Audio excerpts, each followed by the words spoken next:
അപ്പോൾ പലവരും പല അടയാളങ്ങളും അത്ഭുതങ്ങൾ കണ്ടിട്ടും ഇന്നും ആ ദൈവത്തിന്റെ മുമ്പിൽ മടങ്ങി വന്ന് ദൈവത്തെ ആരാധിക്കാതെ വാങ്ങുകയും കാണുകയും ഉള്ള സമയത്ത് മാത്രം ദൈവത്തെ സ്നേഹിച്ചിട്ട് അവരെല്ലാം മടങ്ങി ഓടാൻ.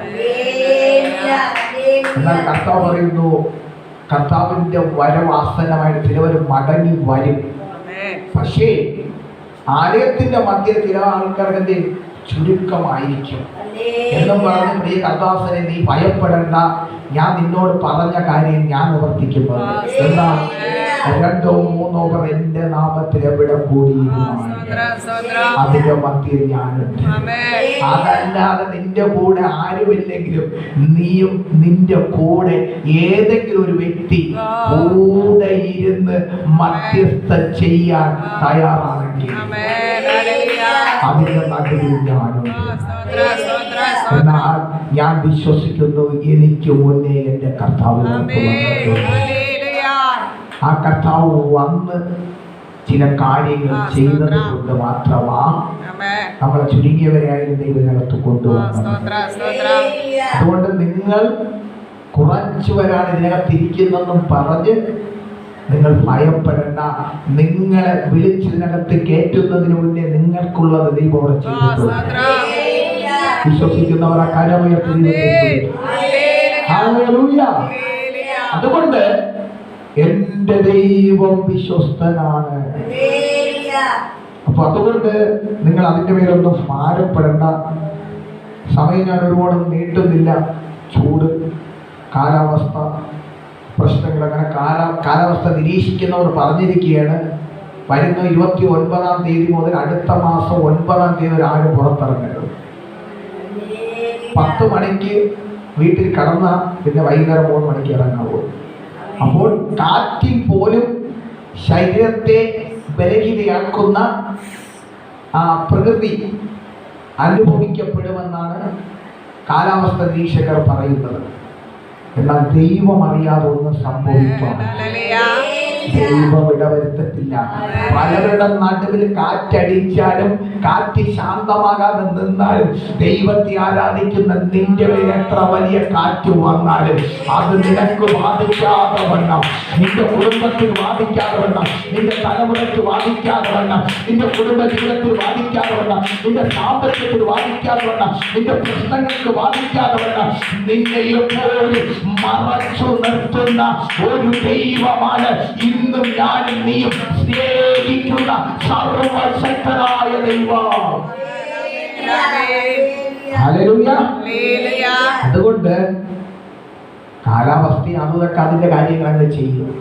ദൈവത്തെ ആരാധിക്കുന്ന പ്രിയ ദൈവജനമേ, നിങ്ങൾ ഒന്നിന്റെ പേര് പേടിക്കരുത്. അതുകൊണ്ട് നീ ദൈവത്തെ ആരാധിക്കാനാണ് ഇറങ്ങുന്നതെങ്കിൽ ഏത് രാത്രി എന്നില്ല, ഏത് പകലെന്നില്ല, ഏത് സമയത്ത് വേണമെങ്കിൽ നിനക്ക് ധൈര്യത്തോടെ ഇറക്കാം. കാരണം നിന്നെ വഴി നടത്തുകയും നിന്റെ കൂടെ നിൽക്കുകയും ചെയ്യുന്നത് ഈ പറയുന്ന ലോകമോഹത്തിന്റെ പ്രമാണികളല്ല, സകലത്തെ നിവർത്തിച്ച് നിന്നെ വിടിവിച്ച് പുറത്തെടുക്കുന്ന സർവ്വദയാലുവായ കർത്താവായതുകൊണ്ട് ഒരു ഭയം വേണ്ട. അത് അതിൻ്റെതായ പ്രകൃതിപരമായിട്ടുള്ള കാര്യങ്ങൾ എന്ത് ചെയ്യും നടന്നുകൊണ്ടിരിക്കും. നമ്മുടെ മധ്യയിലിരിക്കുന്ന ആന്റി പ്രകൃതിപരമായിട്ടായിരുന്നെങ്കിൽ ഈ ആന്റിക്ക് ഇന്ന് ഈ ചുട്ടുകൊള്ളുന്ന വെയില് ഈ ശരീരത്തിൽ താങ്ങാൻ പറ്റാതെ പറ്റാതെ വണ്ണം ഈ ശരീരത്തെ പ്രതിരോധിക്കാൻ പറ്റുന്നില്ല.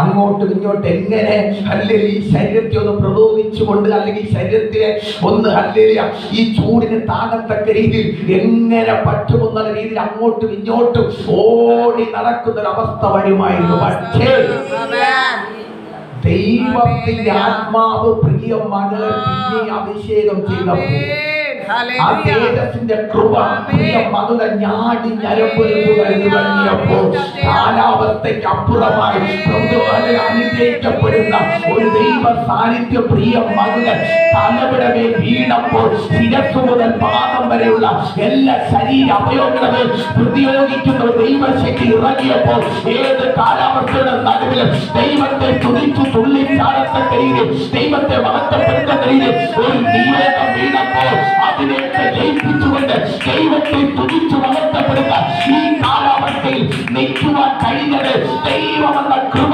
പ്രിയ മകന്റെ ശരീരത്തിൽ ഇറങ്ങിയത് കൊണ്ടാണ്. RCCയുടെ നടുവിൽ ഈ സമയത്ത് നോക്കണം. പലവരും തീർത്തും അഹങ്കരിച്ചും വാക്ക് പറഞ്ഞ് പൊങ്ങച്ചോ പറഞ്ഞ ചുമ്മ് കാണിച്ചു പെരുക്കിയവർ, ആരോഗ്യം കാണിച്ചു പെരുക്കിയവർ, പണം കാണിച്ചു പെരുക്കിയവർ, പദവി പറഞ്ഞ് പെരുക്കിയവർ, അനേക ആഡംബര വണ്ടി ഉണ്ടെന്ന് പറഞ്ഞ് ആഡംബരം കാണിച്ചവർ ഇന്ന് ചിലപ്പോൾ അവർക്കൊരു കൂട്ട്, ചിലപ്പോൾ അവർ കിടക്കുന്ന ഒരു കട്ടിലായിരിക്കും. ചിലപ്പോൾ ആ കട്ടിൽ പോലും അവകാശമില്ലാതെ, ഒരു പരമ്പ് പോലും അവകാശമില്ലാതെ നീ എങ്ങനെയെങ്കിലും ഇവിടെ കിടന്ന് ചാകട എന്ന് പറഞ്ഞ് വീട്ടുകാർ പോലും തള്ളിയിട്ട അവസ്ഥയിൽ കിടക്കുന്ന പലവരും ഉണ്ട്. നമുക്ക് ഈ ഭാഗ്യത്തിന്റെ നടുവിലിരിക്കാൻ ദൈവം നമ്മളെ അവർക്ക് വന്ന പ്രതികൂലം നമുക്ക് സംഭവിക്കാത്തത് നമ്മൾ അവരെക്കാളും കൊള്ളാമുള്ളവരായത് കൊണ്ടല്ല, യേശു നമ്മളെ വിളിച്ചത് കൊണ്ടാണ്. അതുകൊണ്ട് ആ ഉറപ്പ് നിങ്ങളുടെ മേലുണ്ടെങ്കിൽ അവർക്കൊന്നും സംഭവിച്ചത് നിനക്ക് സംഭവിക്കാൻ ദൈവ കൃപയാണ് ഇന്ന് പകൽക്കാലം നമ്മളിവിടെ ആയിരിക്കുന്നത്. ഈ 9ാമത്തെ പകൽ ഞാൻ പ്രസംഗിക്കണമെന്ന് വിചാരിച്ചതല്ല, പക്ഷെ ദൈവദാസന്മാർ പലവർക്കും എന്തേ പറ്റില്ല, വരാൻ പറ്റിയില്ല. ഹല്ലേലൂയ. എന്നാൽ ദൈവഹിതമാണെങ്കിൽ ചില വാക്കുകൾ പറഞ്ഞ് ഞാൻ ഇരിക്കുവാമെന്ന് വിചാരിച്ചു. എന്നാൽ ആദ്യം നമ്മൾ രാവിലെ വന്നു, നല്ലവണ്ണം ദൈവ ഒരു ആരാധന തന്നു, ആവശ്യത്തിന് ആരാധിക്കാനുള്ള ഗാനങ്ങൾ തന്നു, സ്തുതിക്കാൻ പ്രാർത്ഥിക്കുവല്ല ദൈവത്തിനൊപ്പം തന്നു. ഇനി ബാക്കിയുള്ള സമയം നമുക്ക് വേണ്ടത് ദൈവം തരുമെന്ന് നിങ്ങൾ വിശ്വസിക്കുന്നുണ്ടെങ്കിൽ അപ്പോൾ ഇന്ന് ചിന്തയിലേക്ക് ദൈവം നമുക്ക് തന്ന ദൈവവചനം എന്താ വചനം? അപ്പോസ്തലപ്രവൃത്തികൾ അതിന്റെ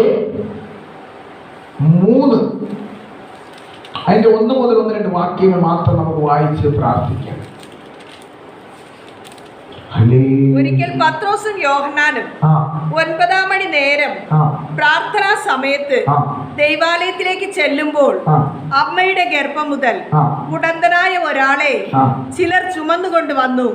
അവനെ ദൈവാലയത്തിൽ ചെല്ലുന്നവരോട് ഭിക്ഷ യാചിപ്പാൻ സുന്ദരം എന്ന ദൈവാലയ ഗോപുരത്തിങ്കൽ ദിനം പ്രതി ഇരുത്തുമാറുണ്ട്. അവൻ പത്രോസും യോഹന്നാനും ദൈവാലയത്തിൽ കടപ്പാൻ പോകുന്നത് കണ്ടിട്ട് ഭിക്ഷ ചോദിച്ചു. പത്രോസ് യോഹന്നാനോട് കൂടെ അവനെ ഉറ്റുനോക്കി, ഞങ്ങളെ നോക്കൂ എന്ന് പറഞ്ഞു. അവൻ വല്ലതും കിട്ടും എന്ന് കരുതി അവരെ സൂക്ഷിച്ചു നോക്കി. അപ്പോൾ പത്രോസ്, വെള്ളിയും പൊന്നും എനിക്കില്ല, എനിക്കുള്ളത് നിനക്ക് തരുന്നു. നസ്രേനായ യേശുക്രിസ്തുവിന്റെ നാമത്തിൽ നടക്ക എന്ന് പറഞ്ഞ് അവനെ വലം കൈക്ക് പിടിച്ച് എഴുന്നേൽപ്പിച്ചു. ക്ഷണത്തിൽ അവന്റെ കാലും നരിയാണിയും ഉറച്ച് അവൻ കുതിച്ചെഴുന്നേറ്റ് നടന്നും തുള്ളിയും ദൈവത്തെ പുകഴ്ത്തിയും കൊണ്ട് അവരോട് കൂടെ ദൈവാലയത്തിൽ കടന്നു. നടന്നും തുള്ളിയും ദൈവത്തെ പുകഴ്ത്തിക്കൊണ്ട് അവരോട് കൂടെ ദൈവാലയത്തിൽ കടന്നു. എന്തുകൊണ്ടാണ് പ്രിയ സഹോദരൻ തുള്ളിയും ചാടിയും അവൻ ഓടി അവന് കിട്ടിയ ഉപകാരത്തെ അവന്റെ ദേശത്ത് പറയാൻ ഓടാത്തത്? അവൻ എന്തുകൊണ്ടാണ് ദൈവത്തിന്റെ ആലയത്തിനകത്താണ് ഓടി കയറിയതിന്റെ പ്രത്യേകത എന്ന് പറഞ്ഞാൽ എനിക്ക് തോന്നിയത് ഇവൻ ഹല്ലേലൂയ അമ്മയുടെ ഉദരം മുതൽ ഇത്ര കാലം വരെയും ആ ദേവാലയത്തിന്റെ നടുവിൽ ഇരുന്ന് ഭിക്ഷ യാചിക്കും. അപ്പൊ പലവരും അവന്റെ അടുക്കൽ വന്നു പോകുന്നുണ്ട്. പലവരും അവനെ പിച്ച യാചിക്കുവാൻ ദൈവത്തിന്റെ ആലയത്തിന്റെ നടുവിൽ ഇരുത്തുന്നുണ്ട്. പക്ഷേ ഈ കാലഘട്ടം വരെ പലവരും അവന്റെ അടുക്കൽ വന്നിട്ടും ലഭിക്കാത്തത് പത്രോസും ശീലാസ് പൗലോസും അവന്റെ അടുക്കൽ വന്നപ്പോൾ ലഭിച്ചു. അപ്പോൾ പലവരും എന്ത് ചെയ്തു? അവരടുക്കൽ വന്നു, പലവരും അവനെ കണ്ടു, പലവരും സംസാരിച്ചു, പലവരും എന്ത് ചെയ്തു? അവന് വേണ്ടി പിച്ച കൊടുത്തു. അപ്പോൾ അതുവരെ ലഭിക്കാത്തത് പത്രോസും യോഹന്നാനും അവന്റെ അടുക്കൽ വന്നപ്പോൾ അവൻ അതുവരെ കിട്ടാത്തത് എന്താ കിട്ടിയത്? ഉത്തരം മുതലേ മുടന്തനായി 4 പേരുടെ തോളിൽ ഇരുന്ന് ഇവനെ കൊണ്ട് ഒരു പ്രയോജനവുമില്ല, ഇങ്ങനെയെങ്കിലും പോയിരുന്ന് വല്ല പൈസയും കിട്ടിയ അവന്റെ ഉചിത മാർഗമെങ്കിലും നടക്കുമല്ലോ എന്ന് വിചാരിച്ച് ചിലവരുടെ സഹായത്താൽ ദൈവത്തിന്റെ ആലയത്തിന്റെ മുമ്പിൽ തിരിച്ച് ആലയം ആരാധന കഴിഞ്ഞവനെ ക്ഷണിക്കാൻ ആരും വന്നില്ല, അവിടെ ഇരുന്ന് പോകും. പക്ഷേ പലവർ വന്നിട്ട് സംഭവിക്കാത്തത് ദൈവത്തിന്റെ അഭിഷിക്തന്മാർ വന്നപ്പോൾ സംഭവിച്ചു. ദൈവത്തിന്റെ അഭിഷിക്തന്മാർ വന്ന് സംഭവിച്ചു. എന്നാൽ പല പ്രാവശ്യം അഭിഷിക്തന്മാർ ആലയത്തിന്റെ നടുവിലോട്ട് കയറുമ്പോൾ ഈ മനുഷ്യനെ ശ്രദ്ധിക്കാറുണ്ട്. പക്ഷേ അപ്പോഴൊന്നും ആ മനുഷ്യന്റെ അടുക്കൽ പോകാൻ പ്രിയ യോഹന്നാനും പത്രോസിനും തോന്നിയില്ല. അപ്പോൾ ഇന്ന് പകൽക്കാലം ഞാൻ നിങ്ങളോട് ഒരു പ്രവചന ദൂത് വിളിച്ചു പറയട്ടെ. ഒരു അഭിഷിക്തന്റെ മേൽ ദൈവം അധികാരം കൊടുത്താൽ മാത്രമേ നിന്റെ മേലുള്ള പ്രശ്നത്തെ അഴിക്കാൻ കഴിയത്തുള്ളൂ. അപ്പോൾ ദൈവം സന്ദർശിച്ചാൽ മാത്രമേ ഞാൻ നിന്റെ അടുക്കൽ വരാവൂ. അങ്ങനെ വന്നു കഴിഞ്ഞാൽ നിന്റെ പാരമ്പര്യം കൊണ്ടോ അല്ലെങ്കിൽ വർഷങ്ങൾ കൊണ്ടോ കാലങ്ങൾ കൊണ്ടോ മാറാത്തത് യേശു അയക്കുന്ന ആ സമയത്ത് മാറുക തന്നെ ചെയ്യും. ഇങ്ങനെ പിന്തുടർന്നുകൊണ്ടേയിരിക്കും. പക്ഷേ പലവർ നിന്റെ പേര് ഒരു മുടന്തനായ മനുഷ്യനെന്ന് പേർ വിളിക്കും. പക്ഷെ യേശു പറയുന്നത് അങ്ങനെയല്ല. നീ മുടന്തൻ എന്നുള്ള പേരിലല്ല ഇവിടെ അറിയപ്പെടേണ്ടത്. നീ 2 കാലും നിലത്ത് ചവിട്ടി തുള്ളിക്കാടുന്ന ഒരു മകനായി കാണുമെന്ന് ഞാൻ ആഗ്രഹിക്കുന്നുണ്ട്. അതുകൊണ്ട് ആ തുള്ളിച്ചാട്ടം നിന്റെ മേൽ പകരാൻ ഞാൻ 2 അഭിഷിക്തന്മാരെ നിന്റെ അടുക്കൽ അയക്കാൻ പോകാം. ഒരു 2 അഭിഷിക്തന്മാർ അയക്കാൻ പോകാം. എന്നാൽ അയച്ചപ്പോൾ അവൻ വിചാരിച്ചു എനിക്ക് എന്തോ തരുവാൻ വരുന്നതാണ്. അഭിഷിക്തന്മാർ വിചാരിക്കുന്നതൊന്നും തരാൻ എന്റെ കയ്യിൽ ഇല്ല. ഞാൻ അത് തരാനല്ല വന്നത്. വെള്ളിയോ പൊന്നോ ഒന്നും ഞങ്ങൾക്കില്ല എന്റെ കയ്യിൽ. അന്നത്തെ നാണയത്തുട്ടുകൾ എന്ന് പറയുന്നത് വെള്ളിത്തുട്ടും നാണയത്തുട്ടുകളൊക്കെ ഇങ്ങനെ വെള്ളി പൊന്നു പോലത്തെ തുട്ടുകളാണ് അന്നുള്ളത്. അതുകൊണ്ടാണ് അതിനെ വെള്ളിത്തുട്ടുകളായിട്ട് കണക്കാക്കിയത്, അല്ലെങ്കിൽ നാണയങ്ങളായിട്ട് കണക്കാക്കിയത്, അല്ലെങ്കിൽ പൊന്നായിട്ട് കണക്കാക്കിയത്. ഇന്നാണ് കല്ലിലെ തുട്ടുകൾക്ക് വ്യത്യാസം സംഭവിച്ചത്. അല്ലേ? അപ്പോൾ നീ വിചാരിക്കുന്ന ഒന്നും എന്റെ കയ്യിലില്ല, പക്ഷേ എന്റെ കയ്യിൽ ഒന്നുണ്ട്. അതെന്ത് ചെയ്യാം? ഞാൻ നിനക്ക് തരാൻ പോകാം. നിനക്കത് വേണമെങ്കിൽ ഞാൻ അത് നിനക്ക് തരാം. പക്ഷെ അത് നിന്റെ മേൽ പകർന്ന് നീ അത് വാങ്ങിക്കഴിഞ്ഞാൽ ഇതുവരെ സംഭവിക്കാത്തത് നിന്റെ ശരീരത്തിൽ സംഭവിക്കും. ഈ പ്രകാരം ഇന്ന് പകൽക്കാലം അത് നിങ്ങൾക്ക് വേണമെങ്കിൽ, ഇന്ന് പകൽക്കാലം അങ്ങനെ ഒരു തുള്ളിച്ചാട്ടം നിന്റെ കാലുകളെ വേണമെങ്കിൽ, നിന്റെ ശരീരത്തിന്റെ മേൽ വേണമെങ്കിൽ, നിന്റെ ഉള്ളത്തിനകത്ത് വേണമെങ്കിൽ, നിന്റെ ഭവനത്തിനകത്ത് വേണമെങ്കിൽ, നീ സഞ്ചരിക്കുന്ന വേദനയ്ക്കകത്ത് വേണമെങ്കിൽ, ഇന്ന് പകൽക്കാലം നീ അടങ്ങിയിരിക്കാതെ വന്ന ഒരു നിമിഷം ദൈവ കൃപ പ്രകാരമുള്ള ഒരു സാന്നിധ്യത്തെ എന്റെ പകരണമെന്ന് ഇന്ന് പകൽക്കാലം യേശുവിനോട് നീ ചോദിക്കാൻ തയ്യാറാണെങ്കിൽ, ഇതുവരെ നിന്നെ കെട്ടിയിട്ടിരുന്ന ചില പാരമ്പര്യത്തിന്റെ കെട്ടിന്റെ മുൻഗണനകളെ ഇന്ന് പകൽക്കാലം ആത്മാവാ ചില ഞാനികളെ ദൈവം നിവർത്താൻ പോകാം. ചിലരെ നിവർത്താൻ പോകാം. നിന്നെ മുതലാക്കി നിന്നെ ഭവനത്തിനകത്തിട്ട് നരകിപ്പിക്കുന്ന ചില കേട്ടുകളെ അടിച്ച് ഇന്ന് പകരുന്നത് നിന്നെ ഓർപ്പിപ്പിക്കുന്ന ഒരു കാലം കൈയാക്കി ദൈവം മാറ്റുമെന്ന് വിശ്വസിക്കുന്നത് ഇന്ന് പകർത്താൻ രണ്ട് കണ്ടെത്തി ദൈവത്തെ തുതിക്കട്ടെ.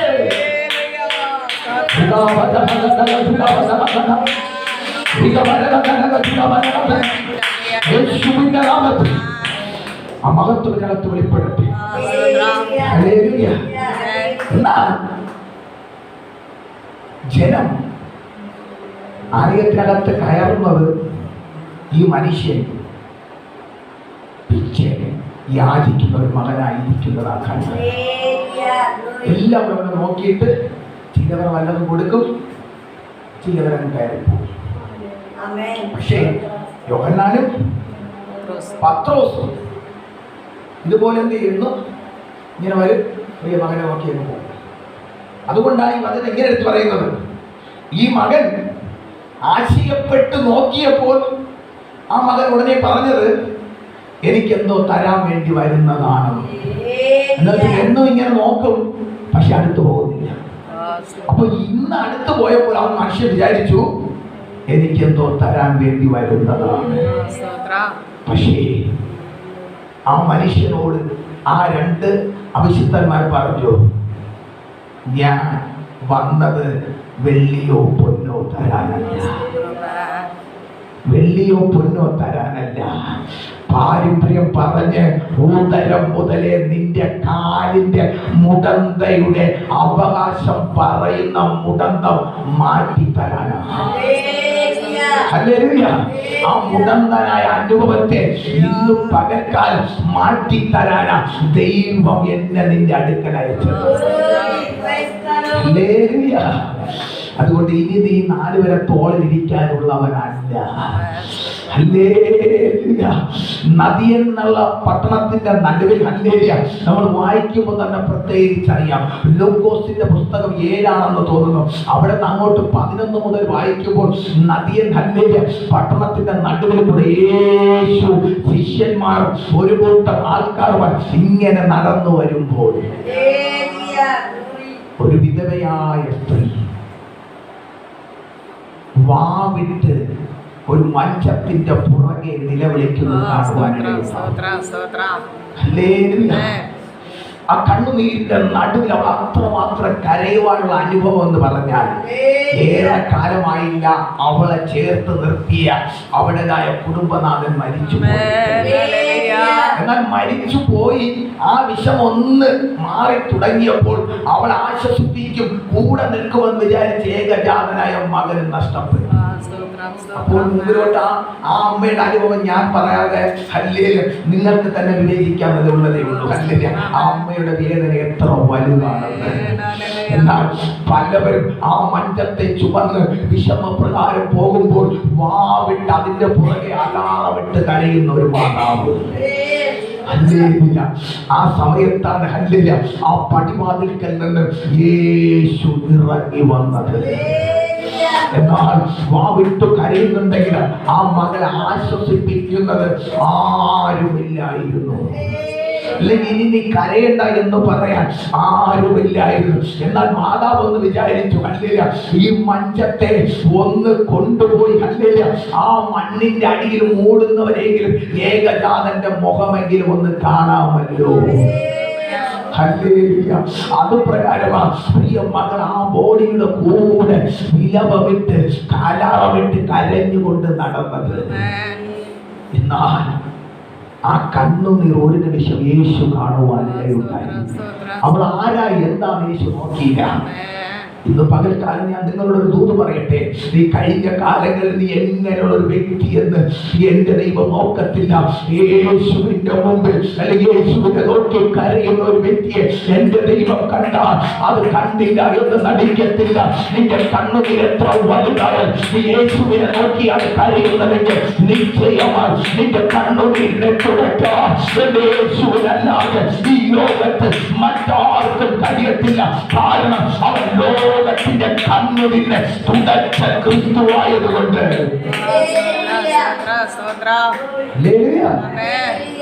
അപ്പോൾ യേശു നടന്ന് അവളെ അടുക്കലോട്ട് പോയി.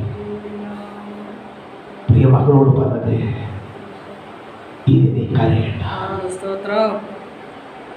അവൾ പെട്ടെന്ന് ആശയപ്പെട്ടു, ഇനി നീ കരയണ്ട.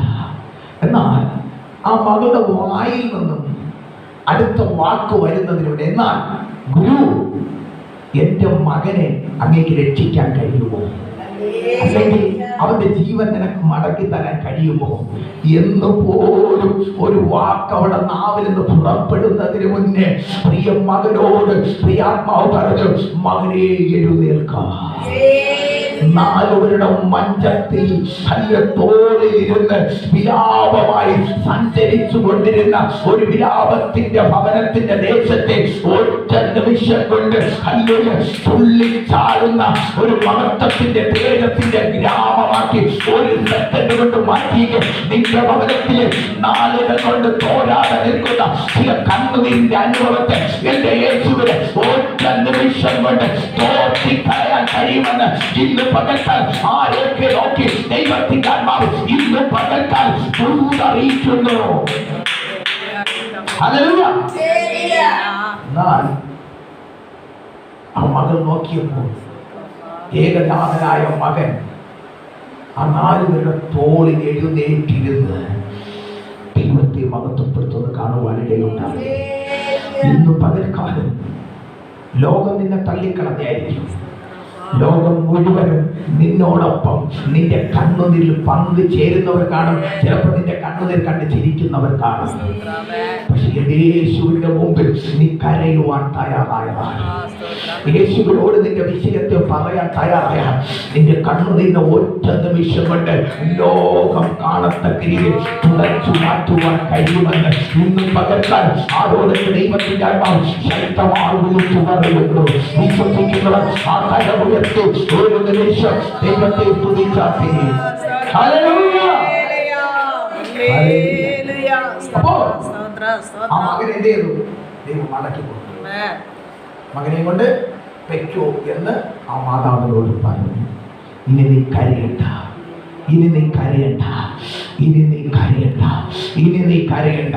നിന്റെ കണ്ണുനീരിന് എന്ത് ചെയ്തു എന്നേക്കുമായി ഞാൻ തുടച്ചു പറഞ്ഞു. ആ പ്രകാരം ദൈവം ആ മകനെ മടക്കി കൊടുത്തെങ്കിൽ പ്രിയ മകളെ, പ്രിയ മകനെ, നിന്റെ ഈ പ്രശ്നത്തെ എന്റെ ദൈവത്തിന് ഒരു നിമിഷം കൊണ്ട് പരിഹരിക്കാൻ കഴിയും. അതുപോലെയാണ് യോഹന്നാനും പത്രോസും ഈ അവിശുദ്ധന്മാർ ദേവാലയത്തിൽ കയറുന്നതിന് മുന്നേ എല്ലാ ദിവസവും നീ വരുന്നു ഇങ്ങനെ നോക്കിക്കൊണ്ടേയിരിക്കുമായിരുന്നു. പലവരും ഇതുപോലെ നോക്കുമ്പോൾ എന്ത് ചെയ്യും? ഇങ്ങനെ നോക്കിക്കൊണ്ടേയിരിക്കുമായിരുന്നു. ചിലപ്പോൾ അവൻ ചോദിക്കും, എന്തെങ്കിലും തരണമേ, എന്തെങ്കിലും ഉണ്ടോ എന്ന് ചോദിക്കും. ഉള്ളവർ കൊടുക്കും, അല്ലാത്തവർ കയറിയും. പക്ഷേ ദൈവാഭിഷേകത്താൽ രണ്ട് അഭിഷിക്തന്മാർ അവിടെ ചെന്ന്, വെള്ളിയും പൊന്നും എന്റെ കയ്യിലില്ല, എന്റെ ഉള്ളത് ഞാൻ നിനക്ക് തരും. അടുത്ത വാക്ക്, യേശുവിന്റെ നാമത്തിൽ എഴുന്നേൽക്കാം. ഇനി എഴുന്നേൽക്കത്തിൽ നിന്ന് മെഡിക്കൽ ശാസ്ത്രം വിധി എഴുതി സർട്ടിഫിക്കറ്റ് കൊടുത്ത് പറഞ്ഞ് ഇനി നിന്റെ ജീവകാലം മുഴുവൻ നീ ഏതെങ്കിലും കടവരമ്പിൽ ഇരുന്ന് ഇതുപോലെ യാചിക്കേണ്ടി വരും. അല്ലെങ്കിൽ ഏതെങ്കിലും പെട്ടിക്കട ഇട്ടുകൊണ്ടിരുന്ന് ഹല്ലേലൂയ എന്തെങ്കിലും ബിസിനസ് നടത്തേണ്ടി വരും. പക്ഷേ ആ വാക്കിനെ ഒറ്റ നിമിഷം കൊണ്ട് അവിശുദ്ധന്മാർ എഴുന്നേൽക്ക എന്ന് പറഞ്ഞപ്പോൾ അവന്റെ കാലിന്റെ ഞാരികളെ ദൈവത്താൽ ഒറ്റ നിമിഷം കൊണ്ട് നിവർന്നു വരുവാനിടയുണ്ടായി.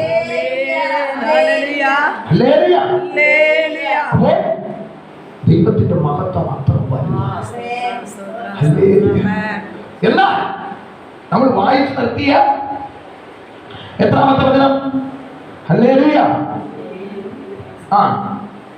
എട്ടാമത്തെ വചനത്തിൽ നമ്മൾ വായിച്ചപ്പോൾ നടന്നും തുള്ളിയും ദൈവത്തെ പുകഴ്ത്തുകയും കൊണ്ട് അവരോട് കൂടെ ദൈവാലയത്തിൽ കടന്നു. അല്ലെങ്കിൽ യോഹന്നാനെ, പത്രോസേ, ഞാൻ പോയി എനിക്ക് കിട്ടിയ സൗഖ്യത്തെ എന്റെ മാതാവിനോടൊന്ന് പറഞ്ഞിട്ട് വരട്ടെ. അല്ലെങ്കിൽ ഞാൻ എൻ്റെ ഭവനത്തിലെ ദേശക്കാരോടൊന്ന് പറഞ്ഞിട്ട് വരട്ടെ എന്ന് പറഞ്ഞല്ല പ്രിയ മകൻ പോകാൻ തയ്യാറായി. ഇതുപോലൊരു അനുഭവമുണ്ട്. പത്രോസിനെ ദൈവം തിരഞ്ഞെടുക്കുന്ന ഒരു സമയം ഉണ്ടായിരുന്നു. പത്രോസ് എന്ത് ചെയ്തുകൊണ്ടിരുന്നു? വലയെറിഞ്ഞുകൊണ്ടിരിക്കുക. പക്ഷെ യേശു അക്കരെ നിന്ന് ആ മനുഷ്യനെ നിരീക്ഷിക്കുകയുണ്ടായിരുന്നു. അവൻ എന്ത് ചെയ്യുന്നുണ്ട്, അവന്റെ ഹൃദയത്തിൽ എന്തുമാത്രം നീറ്റലുണ്ട്, എന്തൊക്കെ ചിന്തയുണ്ട്, എന്തൊക്കെ ആലോചന ഉണ്ടെന്ന് ആ പത്രോസിന്റെ നിരൂപണങ്ങളെ ദൈവം ശ്രദ്ധിച്ചുകൊണ്ടിരുന്നു. എന്നാൽ എല്ലാം കൈയൊതുക്കി എല്ലാം നഷ്ടപ്പെട്ടവനെ പോലെ മടങ്ങുവാൻ നിന്നപ്പോൾ യേശു അവന്റെ പടകിന്റെ അടുക്കൽ വന്നു. ആ മനുഷ്യനോട് ചോദിച്ചു, എനിക്ക് വേണ്ടി അല്പസമയത്ത് ഈ പടകിനെ ഒന്ന് വിട്ടുതരാൻ നീ തയ്യാറാണ്? ഇന്ന് ആരോടൊക്കെ ദൈവത്തിന്റെ ആത്മാവ് പറയുന്നു, യേശുവിന് വേണ്ടി നിന്നെ തന്നെ വിട്ടുകൊടുക്കാൻ നീ തയ്യാറാണോ? അല്പസമയത്തേക്ക് നിന്റേതായ ആദരങ്ങളെ, ഹൃദയങ്ങളെ, സ്തുതികളെ, സ്തോത്രങ്ങളെ അല്പസമയം യേശുവിന് വേണ്ടി വിട്ടുകൊടുക്കാൻ തയ്യാറാണോ?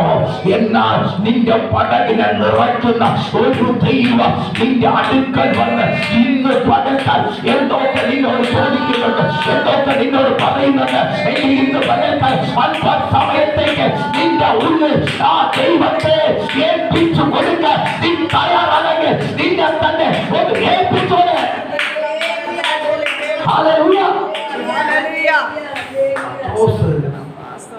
ക്ഷീണിച്ച് തളർന്നു, ഉറക്കവും അതുപോലെ മനസ്സിന്റെ വിഷമം, അധ്വാനിച്ച ഫലമൊന്നും കിട്ടിയില്ല. ഒരു രാത്രി മുഴുവൻ അധ്വാനിച്ചു, അത്രമാത്രം നീറിക്കുടഞ്ഞു. ഞാൻ വീട്ടിൽ എൻ്റെ കുടുംബത്തോട്, എൻ്റെ മക്കളോട് എന്തു പറയുമെന്ന് വിചാരിച്ച് സകലതും നഷ്ടപ്പെട്ട മനുഷ്യൻ സകലതും കഴുകി ഒതുക്കി നടക്കാൻ തുടങ്ങിയപ്പോഴാണ് അവന്റെ ഉള്ളു കണ്ട യേശു അവന്റെ പടകിന്റെ അടുക്കൽ. യേശു ആ മനുഷ്യനോട് ചോദിച്ചു, ആ പടകിനെ ഒന്ന് വിട്ടുതരാമോ? എന്നാൽ ഇതിൽ ഏറ്റവും കൂടുതൽ എന്നെ ചിന്തിപ്പിച്ച വലിയൊരു അർത്ഥം എന്ന് പറഞ്ഞാൽ, ഇത്രയും ബലഹീനനായിരിക്കുന്ന ഒരു മനുഷ്യനോട് ആരെങ്കിലും ഇങ്ങനെ വന്ന് ചോദിച്ചാൽ 100-ൽ 85% ആദ്യം എതിർത്തേ സംസാരിക്കത്തുള്ളൂ. എനിക്കിതിന്റെ ആവശ്യമല്ല, എനിക്ക് അതിന് വയ്യ, തരും പടകും തരത്തില്ല, വലയും തരത്തില്ല, നീ നിന്റെ പാട് നോക്കി പോടാന്ന് പറയും. ചിലവർ പറയും വേണമെങ്കിൽ 5-10% പറയും വേണമെങ്കിൽ നിങ്ങളിത് എടുത്തോളൂ, എനിക്കൊന്നിന് നിൽക്കാൻ വയ്യ, നിങ്ങൾ അതുപോലെ അധ്വാനം കഴിഞ്ഞിട്ട് വേണം അതിനെ കൊടുക്കുക എന്നും ചിലവർ പറയും. ചിലവർ പറയും എനിക്ക് ഒട്ടുമേ സാധിക്കത്തില്ല, ഹല്ലേലൂയ, ഞാൻ എല്ലാം കഴുകി ഒതുക്കിയതാണ്, എനിക്ക് ഇവിടെ നിൽക്കാനേ പറ്റത്തില്ല. പക്ഷെ അത്രയും ക്ഷീണിച്ചു ബലഹീനനായി നിന്ന പത്രോസ് യേശു പറഞ്ഞതിനെ മറുത്തു പറയാനിടയുണ്ടായില്ല. അവൻ പടക് വിട്ടുകൊടുക്കാൻ, പടക് വിട്ടുകൊടുത്ത് അല്പസമയം യേശു അവിടെ നിന്ന് ചില സന്ദേശങ്ങൾ അറിയിച്ചപ്പോൾ വീണ്ടും അടുത്ത് പത്രോസിനോട് പറയുകയാണ്, കൂട്ടുവാൻ വല്ലതും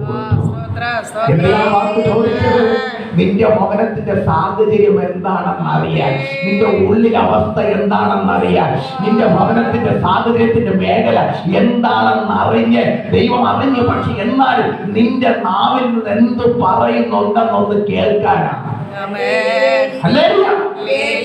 എന്നാൽ ആ മനുഷ്യൻ പറയുന്നു, കർത്താവേ, രാത്രി മുഴുവൻ അധ്വാനിച്ചു, ഒരു മീന് പോലും ലഭിച്ചില്ല, ഒരു മീന് പോലും ലഭിച്ചില്ല. കർത്താവ് പറഞ്ഞെങ്കിൽ ശരി, ഈ വലയെ നീ ഒന്നാഴത്തിൽ എറിയാൻ തയ്യാറാണ്. അവിടെ ചില മനുഷ്യർ പറയും, ചിലവരെല്ലാം 100% പറയും, ഞാൻ കഴുകി ഒതുക്കി രാവിലെ മുഴുവൻ അധ്വാനിച്ച് രാത്രി മുഴുവൻ അധ്വാനിച്ച് എല്ലാം നോക്കി എല്ലായിടത്തും വീശി, ഒരു രക്ഷയില്ല, ഇനി വീണ്ടും എന്നോട് ആജ്ഞാപിക്കുന്നു വല എറിയാൻ, എനിക്ക് വേറെ ജോലി തിരിച്ചു. പക്ഷെ അവിടെയും പത്രോസ് ക്ഷമയോടെ നിന്ന് യേശു പറഞ്ഞ വാക്ക്, ഈ ഒരു വാക്ക് പറഞ്ഞിട്ട് ഒരു വാക്ക് പറഞ്ഞ് അങ്ങ് പറഞ്ഞ പ്രകാരം ഞാൻ എന്ത് ചെയ്യാം, വലയിറക്കാം. യേശു പറഞ്ഞത് ചെയ്യാൻ നിങ്ങൾ തയ്യാറാണോ? അതൊരു പ്രയാസമായിരിക്കും, ചിലപ്പോൾ അതൊരു വേദനയുടെ പ്രതിസന്ധിയായിരിക്കും, ചിലപ്പോൾ ചില ഇടുക്കം ഞെരുക്കമായിരിക്കും. എന്നാൽ അവിടെ കൂടെ നീ സഞ്ചരിക്കാൻ തയ്യാറാണോ?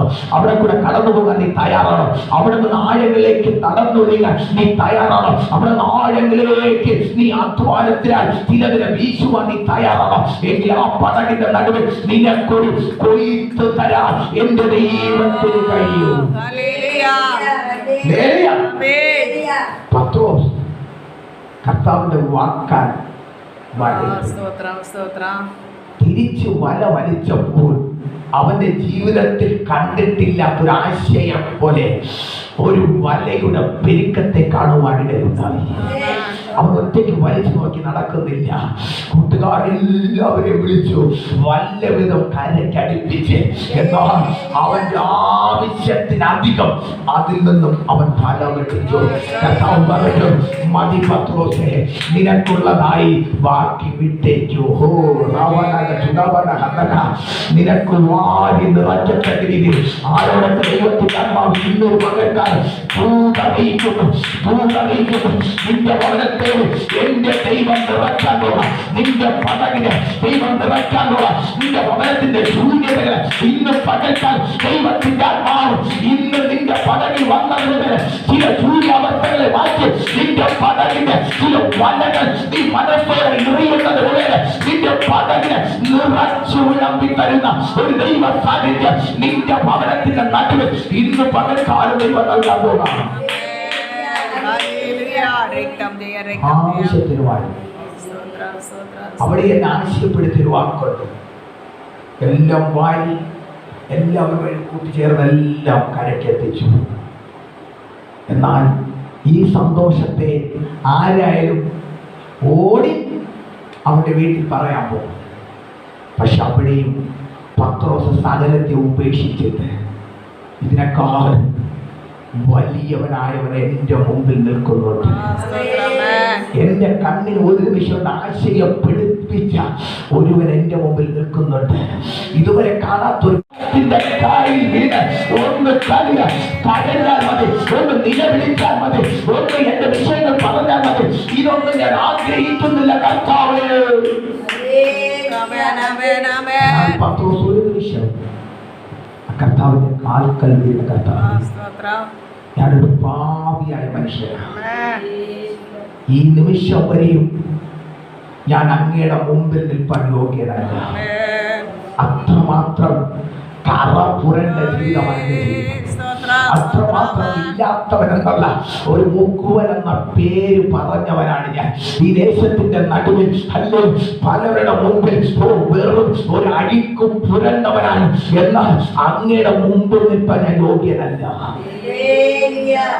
ആ അപ്പന്റെ കാൽക്കൽ വീട് എന്നെ വിട്ടു വെച്ചോ. എന്നാൽ ആ മനുഷ്യന്റെ തായ്മ, ആ മനുഷ്യന്റെ കുറ്റബോധം യേശുവിൽ അർപ്പിക്കാൻ തയ്യാറായിരുന്നു. യേശു പറഞ്ഞു, പത്രോസേ, ഇനി മുതൽ നീ മീൻ പിടിക്കാരനല്ല. ഈ പട്ടണത്തിന്റെ നടുവിൽ ഇല്ലായ്മ പറഞ്ഞ് നടക്കുന്നവനല്ല. ഹല്ലേലൂയ. പാരമ്പര്യം പറഞ്ഞ് എന്നും ഇല്ല ഇല്ല എന്ന് പറഞ്ഞു നടക്കുന്നവനുമല്ല. നിന്റെ കൂടെ ഒരു കൂട്ടം ജനത്തെ ഞാൻ അയക്കാൻ പോകാം. നീ ഇനി മുതൽ മത്സ്യം പിടിക്കുന്നവനല്ല, ജനത്തെ നടത്തുന്ന ഒരു മനുഷ്യനെ പിടിക്കുന്നവരാക്കി ദൈവം മാറ്റാൻ പോകാം. അതുവരെ ഇല്ലാത്ത സാന്നിധ്യം അവന്റെ പേരിൽ. എന്നാൽ അവൻ മാളിക മുറിക്കകത്ത് പുതിയ നിയമത്തിൽ പഠിക്കുമ്പോൾ അവൻ മാളിക മുറിക്കകത്തിരുന്ന് കൂട്ടമായി പ്രാർത്ഥിച്ചു. 120 സംഘം പ്രാർത്ഥിച്ചു തുടങ്ങിയപ്പോൾ അതുവരെ ഇല്ലാത്തൊരു അഭിഷേകം തലയിൽ വീണു. അതുവരെ ഇല്ലാത്തൊരു അഭിഷേകം. കാരണം യൂദ യേശുവിനെ 30 വെള്ളിക്കാശിന് ഒറ്റി കൊടുത്തു. എന്നാൽ ദൂതയ്ക്ക് വന്ന അനുഭവം എന്താണെന്ന് വചനത്തിൽ പഠിക്കാൻ കഴിയും. പക്ഷെ പത്രോസ് യേശുവിനെ തള്ളി പറഞ്ഞു. എന്തിനാ പത്രോസ് തള്ളി പറഞ്ഞ്? യേശുവിനെ ഹല്ലേലൂയ ഒറ്റി കൊടുക്കണമെന്നുള്ള മനസ്സിൽ അല്ല, വിഷമിപ്പിക്കണമെന്നുള്ള രീതിയിലല്ല അവൻ അങ്ങനെയുള്ള ചില അനുഭവങ്ങൾ പറഞ്ഞത്. അവന്റെ ഉള്ളിൽ വന്ന ചില ഭയം കൊണ്ടാണ്. ആ സാഹചര്യം കർത്താവ് മനസ്സിലാക്കി. അല്ല, ഭയം കൊണ്ടാണ് ആ മനുഷ്യൻ ആ സാഹചര്യത്തിൽ അങ്ങനെ ചില വാക്ക് പറയുവാനിടയുണ്ടായി എന്നും പറഞ്ഞ് എന്റെ യേശു ആ മനുഷ്യനെ കൈവിട്ടില്ല. ഹല്ലേലൂയ. 120 പേർ ഒരുമിച്ച് മാളിക മുറിക്കാൻ ദൈവത്തെ സ്തുതിച്ചപ്പോൾ അഭിഷേകം അവന്റെ തലയിൽ വീണപ്പോൾ ആ അഭിഷേകമയം പുറത്തിറങ്ങിയപ്പോൾ അവന്റെ ഒറ്റ ചലനത്താൽ 3000-ലധികം പേര് ദൈവത്തോട് ചേർക്കുവാനുള്ള ഒരു അഭിഷേകത്തെ അവന്റെ തലയുടെ മേൽ ദൈവം വിട്ടുകൊടുത്തു. അവന്റെ നാവിന്റെ മേൽ ദൈവം വിട്ടുകൊടുത്തു. അവന്റെ സകല അധികാരത്തിന് മേൽ ദൈവം വിട്ടുകൊടുത്തു. എന്തിനാ? പത്രോസിന് ദൈവത്തിന് ആവശ്യമുണ്ടായിരുന്നത് കൊണ്ട്. ഇന്ന് പകൽക്കാലം നീ വിശ്വസിക്കുന്നുണ്ടെങ്കിൽ അതുപോലത്തെ അഭിഷേകത്തെ നിന്റെ തലയിൽ ദൈവത്തിന് ഇടുമെന്ന് ആഗ്രഹമുണ്ട് എങ്കിൽ ഈ സമയത്തെ ഉപേക്ഷിച്ച് ഈ സമയം ദൈവത്തിന്റെ കാൽക്കൽ വിടാൻ നീ തയ്യാറാണെങ്കിൽ ആ അഭിഷേകത്തിന്റെ ഇരട്ടി ഇന്ന് പകൽക്കാലം നിന്റെ തലയുടെ മേൽ നീ വിടാൻ പോകും.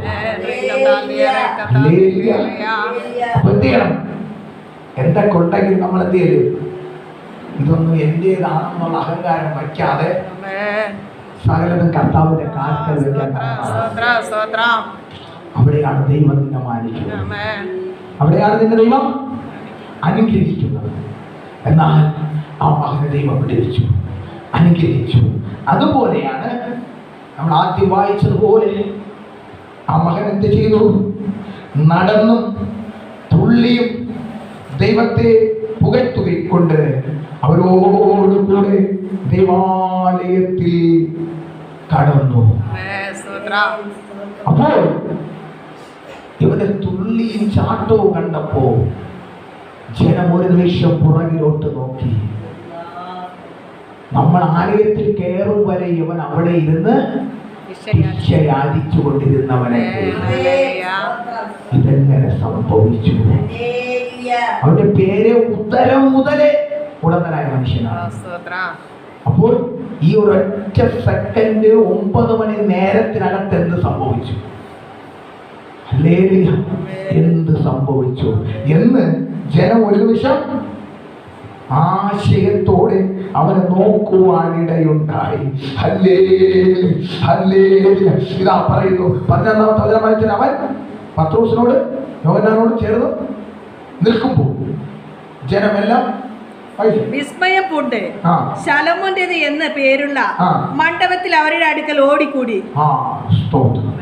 അപ്പോ ഈ നിപ്പ് ജനം കണ്ടപ്പോൾ അവർ വിസ്മയപ്പെടുന്നത് പോലെ, അവരാശയപ്പെടുന്നത് പോലെ അത്ര വലിയ ഒരു മഹത്വത്തിന്റെ തേജസ്സാണ് അവരുടെ പാദത്തിന്റെ മേൽ ദൈവാത്മാവ് വീണത്. അപ്പോൾ ആ മഹത്വം അവര് കിട്ടിയപ്പോൾ ഇതിനെ കൊണ്ട് ഓടി അവർ ഭവനത്തിൽ പോകാൻ അവർ തോന്നിയില്ല.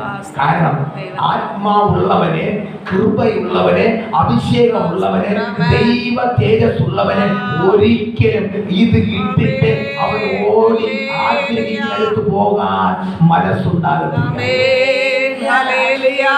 അത്ര വലിയ അത്ഭുതമാ ദൈവം കൊടുക്കുന്നു.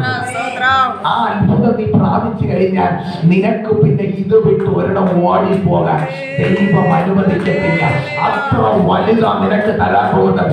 ഇന്ന് പകൽക്കാലം ആരോടൊക്കെ ദൈവത്തിന്റെ ആത്മാ വിളിച്ചു പറയും, നിന്നെ നിന്റെ കുടുംബത്തെ വിസ്മയപ്പെടുത്തുന്നത് പോലെയുള്ള ചില വലുതിനെ തന്ന്, ചില അനുഗ്രഹത്തെ തന്ന്, ചില മഹത്വത്തെ തന്ന് ഒരിക്കലും വിട്ട് ഓടിപ്പോകാൻ പറ്റാത്ത രീതിക്ക് എപ്പോഴും നീ ഓടി കയറുന്നെങ്കിൽ ഈ മഹത്വത്തെ പറയാൻ ദൈവാലയത്തിനകത്ത് കടന്നു വരത്തക്ക രീതിയിലുള്ള ചില വിസ്മയത്തെ തന്ന് നിന്നെ നിന്റെ കുടുംബത്തെ എന്റെ ദൈവം മാനിക്കാനുള്ള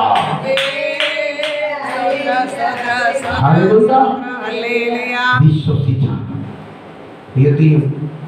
ദൈവത്തിന്റെ മഹത്വത്തെ കാണും.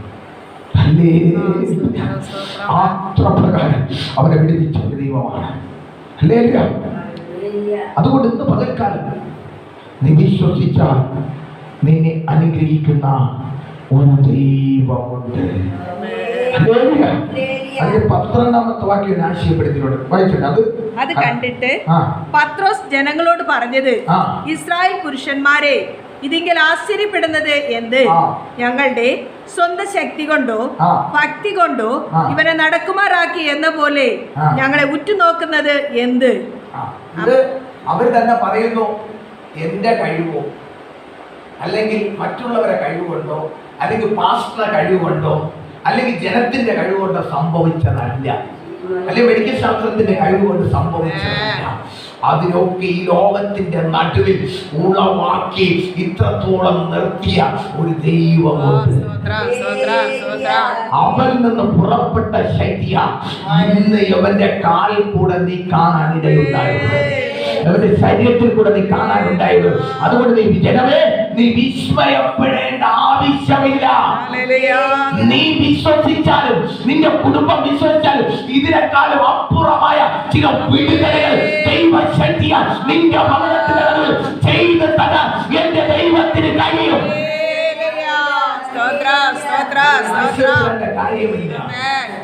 ഈ വചനത്തിൽ നീ വിശ്വസിക്കുക, ഈ ദൈവത്തിൽ നീ വിശ്വസിക്കുക, ഇവന്റേതായ അളവില്ലാത്ത ശക്തിയിൽ നീ വിശ്വസിക്കുക. എന്നാൽ നിന്റെ മേലും നിന്റെ കുടുംബത്തിന്റെ മേലും ഇതെന്ത് ചെയ്യും? സംഭവിക്കും. അതെത്ര വലിയ കാരണം എന്റെ ദൈവം വിശ്വസിക്കണം. അതുകൊണ്ട് വിശ്വസിച്ചാൽ ദൈവത്തിന്റെ മഹത്വത്തിൽ വചനം ഹല്ലേലൂയ വ്യക്തമായി പറയുന്നുണ്ട്. ഹല്ലേലൂയ വചനം വ്യക്തമായി പറയണം. അത് കണ്ടിട്ട് പത്രോസ് ജനങ്ങളോട് പറയുന്നത്, ഇസ്രായേൽ പുരുഷന്മാരെ ഇതിങ്കിൽ ആശ്ചര്യപ്പെടുന്നത് എന്ത്?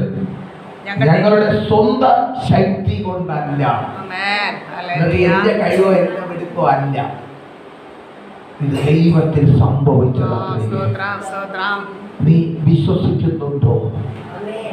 നിന്റെ പ്രശ്നത്തെ ഈ വചനത്താൽ ഇന്ന് ഈ സമയം നിവർത്തിക്കുവാൻ കഴിയും. അതുകൊണ്ട് വിശ്വസിക്കുന്നവൻ ദൈവത്തിന്റെ മഹത്വം കാണും. മഹത്വം കാണുന്നവനെ കാണുമ്പോൾ എന്ത് ചെയ്യും? ചിലവർ ആശയപ്പെടും. കാരണം ചിലവരുണ്ട് എന്ത് നടക്കുന്നുണ്ട്, ഏത് ചെയ്യുന്നുണ്ടെന്ന് ഒളിഞ്ഞു നോക്കി നോക്കി നിൽക്കും. പക്ഷെ പ്രാപിക്കാനിരിക്കുന്നവൻ സകലം പ്രാപിച്ചുകൊണ്ടിരിക്കും. പൊതി നോക്കുന്നവനും ഒളിഞ്ഞു നോക്കുന്നവനും ഇതിനെ നോക്കിക്കൊണ്ട് ആശയപ്പെട്ടുകൊണ്ടിരിക്കുകയുള്ളൂ. അതുകൊണ്ട് നീ ഒളിഞ്ഞു നോക്കാതെയും ചിലവരെ കുറിച്ച് പിറുപിറുക്കാതെയും ചിലവരെ കുറിച്ച് കുറ്റം പറയാതെയും നീ ദൈവത്തിൽ നിന്നെ ഏൽപ്പിച്ച് ഈ ശക്തി പ്രാപിക്കാൻ തയ്യാറായ നീ ആഗ്രഹിക്കുന്ന അപ്പുറമാക്കി കാരണം നിന്നെ വിളിച്ച ദൈവം വിശ്വസ്തൻ. നിനക്കിതുപോലത്തെ ചില തരാനാ ദൈവം നിന്നെ വിളിക്കുന്നത്. പക്ഷെ നിനക്കത് വേണ്ട. പിന്നെ എന്ത് ദൈവത്തിന് എന്ത് ചെയ്യാൻ പറ്റും? പിന്നെ ഇത് ദൈവം തരുന്നതൊക്കെയും നീ പണം കൊടുത്തപ്പോൾ തന്നതല്ല. എന്റെ കർത്താവ് പണം പറയത്തില്ല. നിന്റെ പ്രശ്നം അറിയണമെങ്കിൽ ചിലപ്പോൾ മെഡിക്കൽ ശാസ്ത്രത്തിൽ പറയും, ഉടനെ പറയും ഡോക്ടർക്ക് ഒരു കമ്മീഷൻ കിട്ടാൻ വേണ്ടി പറയും. നിന്റെ ശരീരത്തിൽ ചിലപ്പോൾ ഒരു ടെസ്റ്റ് വേണ്ട, എന്നാലും പറയും ഒരു 2500 രൂപ കൊടുത്ത് ഒരു ടെസ്റ്റ് ചെയ്യാം. എന്തിനാ? പകുതി പൈസ ഡോക്ടറുടെ കമ്മീഷൻ. ഡോക്ടർ പ്രത്യേകിച്ച് പറയും ഇന്ന സ്ഥലത്തേ പോകാം, അവിടെ അല്പം പൈസ കുറവുണ്ട്. എന്നിട്ട് നിങ്ങളെ കാണാൻ വേണമെങ്കിൽ അല്പം സോപ്പിട്ട് ഒരു ഫോൺ എടുത്തിട്ട് ഞാൻ ഒരാൾ വിടുന്നുണ്ട്, പാവം തീരെ ബുദ്ധിമുട്ടുള്ളവരാണ്, ചെറിയ രീതിയിൽ എന്നെ അഡ്ജസ്റ്റ് ചെയ്ത് കൊടുക്കണം കേട്ടോ, ഞാനെല്ലാം വിളിച്ച് പറഞ്ഞിട്ടുണ്ട്. അപ്പൊ നിങ്ങൾക്കൊരു ആശ്വാസവും ഡോക്ടർ വിളിച്ച് പറഞ്ഞല്ലോ. പക്ഷെ നിന്റെ മുക്കാഭാവം കൊള്ളയടിച്ച ഡോക്ടർ അല്ലേ? അതിൽ ഒരു 10% ആർക്ക് കിട്ടുന്നത്? അധ്വാനിച്ചവന് കിട്ടുന്നത്. പക്ഷെ അവർ വിചാരിക്കുന്നില്ല. കഴിഞ്ഞ ദിനത്തിൽ ഒരു ഡോക്ടർ എന്നെ വിളിച്ച് പ്രാർത്ഥിക്കുവാൻ വിളിച്ചു. ഹല്ലേലൂയ. ജഗതി എന്ന ഭാഗത്തിൽ ഒരു ഡോക്ടറാണ്, ഒരു പാരമ്പര്യം ഡോക്ടറാണ്. ഈ ഡോക്ടർക്ക് എന്താണ് 85ഓളം വയസ്സുണ്ട്. അപ്പൊ അയാൾ ഒരു ദിവസത്തെ ഒരു മാസത്തെ ചികിത്സ 1,30,000 രൂപയ്ക്ക് അധികം ചിലവാകുന്നു. മനുഷ്യന് ജീവനുണ്ടെങ്കിലും എന്തില്ല, അകം മൊത്തത്തിലങ്ങ് മരിച്ചുപോയി. ഇത് മസ്തിഷ്ക മരണം എന്ന് പറയുന്ന സംഭവം ഉണ്ടല്ലോ. അപ്പൊ ശരീരത്തിനകത്ത് ചലനോ എന്ത് സംഭവിക്കുമെന്ന് അറിഞ്ഞൂടാ, ആള് മരിച്ചിട്ടില്ല. അപ്പൊ അതിനുവേണ്ടി അവരുടെ മകളും ഡോക്ടറാണ്, അവർ ഓൺലൈൻ ഡോക്ടറാണ് എന്ന് പറഞ്ഞാൽ ഡോക്ടേഴ്സ് പഠിപ്പിക്കുന്നതിനനുസരിച്ച് സംശയങ്ങൾ മാത്രം പറഞ്ഞു കൊടുത്താൽ മതി, ഹോസ്പിറ്റലിൽ പോകണ്ട. അപ്പൊ അതിന്ന് പല സ്ഥലത്ത് എന്ത് ചെയ്യും, അവർക്ക് പൈസ വന്നുകൊണ്ടേയിരിക്കും. ഇത്ര മാസം ഫിക്സഡ് ശമ്പളമൊന്നുമില്ല, പല സ്ഥലത്തു നിന്നും വന്നുകൊണ്ടിരിക്കും. അപ്പൊ ഈ പൈസയുടെ ഒരു ശതമാനം എന്ത് ചെയ്യുന്നത് ഈ അപ്പന് വേണ്ടി ചെലവായിക്കൊണ്ടിരിക്കുന്നത്. അപ്പൊ ഇപ്പോൾ ഒരു 2.5 വർഷം കൊണ്ട് എന്ത് ചെയ്യുന്നുണ്ട്, പുള്ളി ഒന്ന് ജസ്റ്റ് നടന്നപ്പോൾ ചറക്കി വീണതാണ് തല അടിച്ചത്. അപ്പോൾ ഈ ഡോക്ടറെ കയ്യിൽ നിന്ന് എന്ത് ചെയ്തുകൊണ്ടിരിക്കുന്നു, ഈ മാസത്തിലേക്ക് 60 രൂപ കൊണ്ടിരിക്കും. അപ്പോൾ ഒരു വർഷമാകുമ്പോൾ എത്ര രൂപയായി? അപ്പോൾ ഇത്രയും പൈസ പോയിക്കൊണ്ടിരിക്കുന്നു. അപ്പോൾ നമ്മളെപ്പോലെയുള്ളവരുടെ ജീവിതത്തിൽ ഇങ്ങനെ ഒരു ചെറിയ അനുഭവം വന്നു കഴിഞ്ഞാൽ ചിലപ്പോൾ നമ്മുടെ കൂടെ നിൽക്കുന്നവർ തന്നെ എന്തെങ്കിലും അല്പം തന്ന് നമ്മൾ തട്ടിക്കളയാൻ നോക്കും, വയ്യ എന്ന് പറയും.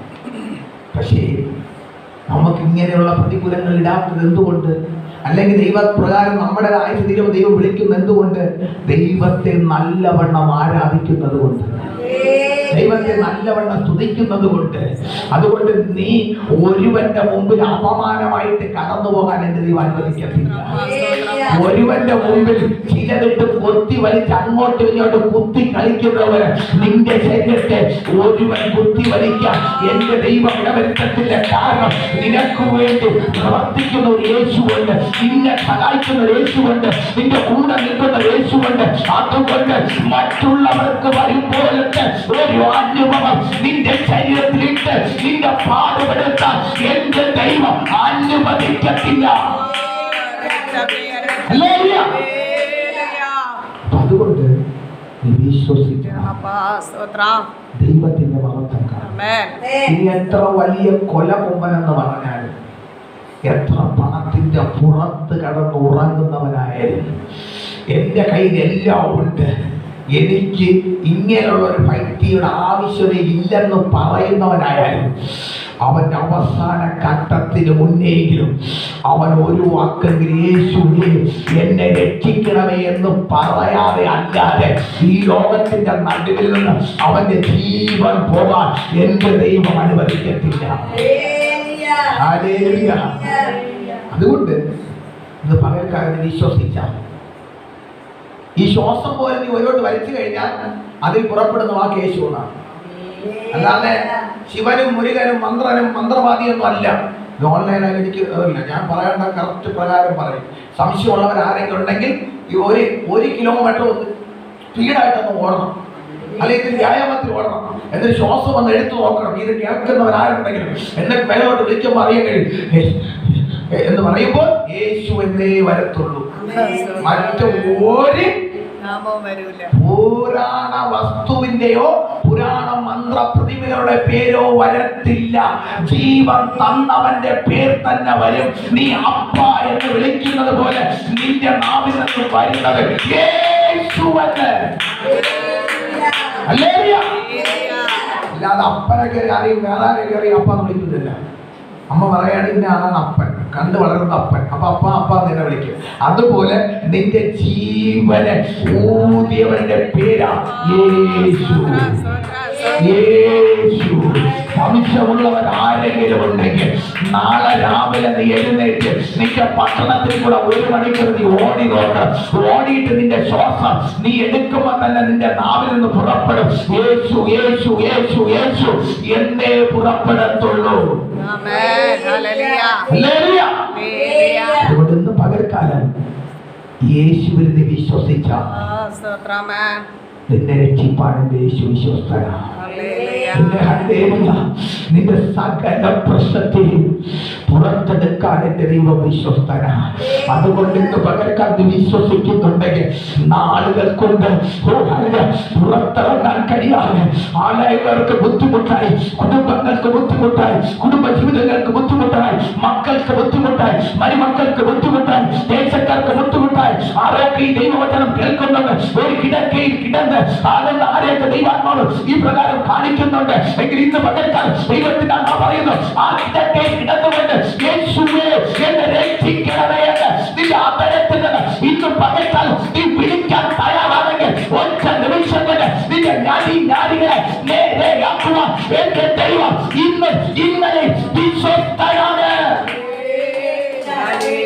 ഹല്ലേലൂയ. ഹല്ലേലൂയ. പിന്നെ നീ ആർക്കും ബാധ്യതയെ കടക്കാൻ എൻ്റെ ദൈവം പറ്റില്ല. അവരെ കൊണ്ട് നിന്നെ ഓരോന്ന് പറഞ്ഞ് നിന്നെ വിഷമിപ്പിക്കുന്ന കണ്ണുനീരൊഴിപ്പിക്കുവാൻ എൻ്റെ ദൈവം വരുത്തത്തില്ല. കാരണം നിന്റെ ആശ്രയം നീ വച്ചിരിക്കുന്ന യേശുവിനായതുകൊണ്ട്, നിന്നെ സഹായിക്കുന്ന യേശു നിന്നെ ഇങ്ങനെയുള്ള പ്രതിസന്ധിയിൽ കൂടെ ഇട്ടിരിക്കാൻ എൻ്റെ ദൈവം അനുവദിക്കത്തില്ല. അപ്പോൾ ഇന്ന് പകൽക്കാലം വിശ്വസിക്കുന്നുണ്ടെങ്കിൽ ദൈവം അത്ഭുതങ്ങളെ ചെയ്യും. അതുകൊണ്ടാണ് ഹല്ലേലൂയ ഒറ്റ നിമിഷം കൊണ്ട് അമ്മയുടെ ഉദരം മുതലേ മുടന്തനായ മനുഷ്യൻ സുന്ദരമാം ദേവാലയത്തിന്റെ നടയിൽ ഇരുന്ന് പിച്ച യാചിച്ചു കൊണ്ടിരുന്ന മനുഷ്യന്റെ സാഹചര്യം ഒറ്റ നിമിഷം കൊണ്ട് മാറിയത്. ഒരുവൻ അവന്റെ അടുക്കൽ കടന്നു ചെന്നത്. ഇന്ന് പകൽക്കാലത്ത് വിശ്വസിക്കുന്നുണ്ടോ? ആരോടൊക്കെ ദൈവത്തിന്റെ അമ്മ പറയുന്നു, നീ യേശുവിൽ വിശ്വസിക്കാൻ തയ്യാറാണെങ്കിൽ നിന്റെ അടുക്കൽ ഈ യേശു വരാൻ ആഗ്രഹിക്കുന്നുണ്ട്. നിന്റെ അടുക്കൽ ഈ യേശു വരാൻ ആഗ്രഹിക്കുന്നുണ്ട്. നീ മറ്റൊന്നും ചെയ്യണ്ട. യേശുവേ എന്ന് ഒരു നിമിഷം നീ വിളിക്കാൻ തയ്യാറാണെങ്കിൽ നിന്റെ അടുക്കൽ കടന്നു വന്ന് നിന്റെ പ്രശ്നത്തെ പരിഹരിച്ച് തരാം എന്റെ യേശു ഇന്ന് പകൽക്കാലം കൊള്ളുന്നു. ദൈവമഹത്വം കാണാം. എങ്കിൽ വചനം വായിച്ചതുപോലെ സംഭവിക്കും. അത് കണ്ടിട്ട് പത്രോസ് ജനങ്ങളോട് പറഞ്ഞത്, ഇസ്രായേൽ പുരുഷന്മാരെ, ഇതെങ്കിൽ ആശയപ്പെടുന്നത് എന്ത്? ഇതല്ല, ഇതിനപ്പുറം എന്റെ ദൈവത്തിന് ചെയ്യാൻ മനുഷ്യന് അസാധ്യമായിരിക്കും, ദൈവത്തിന് സാധ്യം. എന്റെ ദൈവത്തിന്റെ പരിശുദ്ധാത്മാവ് പറയുന്നു, ചില അസാധ്യങ്ങൾ മാറിപ്പോകാനുള്ള, സാധ്യതയില്ലെന്ന് പറയുന്ന ചില അസാധ്യങ്ങൾ ഇന്ന് രാത്രി ഇന്ന് പകൽക്കാലം ദൈവത്തിന്റെ വചനത്താൽ മാറിപ്പോകാനുള്ള ചില സാധ്യതകൾ നിന്റെ നടുവിൽ ദൈവത്താൽ സംഭവിക്കാനുള്ള അസാധ്യതകൾ ഇന്ന് പകൽക്കാലം മനുഷ്യൻ നിന്നോട് പറഞ്ഞ ചില അസാധ്യതകൾ ഇന്ന് പകൽക്കാലം നിന്റെ ജീവിതത്തിൽ ഇന്ന് പകൽക്കാലം മാറിപ്പോകാനുള്ള കാരണം സാധ്യതകളെ ഉളവാക്കുന്ന ദൈവത്തിന്റെ കാലം നിന്റെ മേൽ ഇന്ന് പകൽക്കാലം ആരേടത്തെ ദൈവത്തിനാണ് വിളിച്ചു പറയുന്നത്. ചില സാധ്യതകൾ നിന്റെ നാട്ടിൽ എന്റെ ദൈവം നിവർത്തിക്കാനുള്ള വിശ്വസിച്ചാൽ ദൈവത്തിന്റെ മഹത്വം. നമ്മളിത്തിരി ചൂടിലും വെയിലത്താ ഉണ്ടായിരുന്നത്. നമുക്ക് വേണ്ടി അന്തരീക്ഷത്തെ മാറ്റുന്ന ദൈവാത്മാവ് ദൈവത്തെ ആരാധിക്കുന്നവർ എന്തൊക്കെ ആവശ്യമാണെന്ന് ഈ കാലാവസ്ഥയുടെ നടുവിൽ അവന്റെ ശരീരത്തെ പൊള്ളിപ്പിക്കാനല്ല എന്റെ ദൈവം വന്നത്. അവൻ ആത്മാവോട് ആരാധിക്കാൻ, ആത്മാവോടെ ചിലത് പ്രാപിക്കാൻ, ചില രോഗ സൗഖ്യങ്ങൾ പ്രാപിക്കാൻ, ശരീരത്തിൽ പറ്റാത്ത കാലാവസ്ഥയിട്ട് നിന്നെ ഇവിടെ എഴുന്നേൽപ്പിച്ച് കളയിപ്പിക്കാനല്ല, എഴുന്നേൽപ്പിച്ച് ഓട്ടിക്കാനല്ല. കാരണം നിന്റെ പ്രശ്നത്തെ എന്നേക്കുവാൻ മാറ്റുവാനാ ഇന്ന് പകൽക്കാൽ ദൈവത്തിന്റെ അന്നം നിന്റെ മേൽ കടന്നു വന്നതെന്ന് ഇന്ന് പകൽക്കാൽ വിശ്വസിക്കുന്നത്. രണ്ട് കരത്തെ കാത്തു ഇന്ന് പകൽക്കാൽ ശക്തിയോടെ കൂട്ടിയടിച്ച ദൈവത്തെ തുണയ്ക്കേ.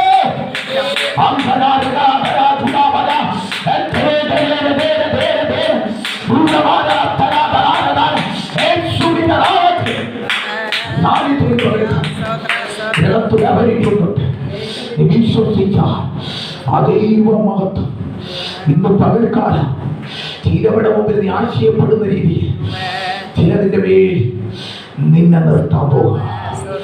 വിശ്വസിക്കുന്നുണ്ടോ? ഈ ചില ഞൊടി നേരത്തെ ചില അനുഭവം നിന്റെ ജീവിതത്തിൽ വന്നെന്ന് പറഞ്ഞ് നീ ഭാരപ്പെടണ്ട. ഇത് വന്നെങ്കിൽ നീ പറയണം, ഇതെന്റെ ജീവിതത്തിൽ വന്നത് നല്ലതാണ്, ഇതെന്റെ ജീവിതത്തിൽ വന്നത് നല്ലതാ. എന്താ നല്ലതെന്ന് പറയേണ്ട കാര്യം? അതുകൊണ്ടല്ലേ കർത്താവേ അങ്ങയുടെ മുഖം വീണ്ടും കാണാൻ എനിക്കിടയുണ്ടായത്. വീണ്ടും അങ്ങയുടെ മുഖം കാണാൻ ഇടയുണ്ടായത്. പ്രിയ ഇരിക്കുന്ന മാതാവിനോട് ചോദിച്ചാൽ പറയും, ചില കഷ്ടങ്ങൾ വന്നത് കൊണ്ട് ഇപ്പോൾ അപ്പന്റെ പൊന്മുഖം കണ്ടുകൊണ്ട് ഇന്നും ദൈവത്തെ തുതിപ്പാൻ ഇടയുണ്ടായത്. അപ്പ എന്ന് വിളിച്ചു വിട്ടുമാറാതെ അപ്പന്റെ വലക്കരൽ പിടിച്ചുകൊണ്ട് എപ്പോഴും നടക്കാൻ ഇടയുണ്ടായത്. എന്തുകൊണ്ട് ചില കഷ്ടങ്ങൾ പ്രിയ മകളുടെ ജീവിതത്തിൽ വന്നതുകൊണ്ട് മാത്രമാണ് ഇപ്പോഴും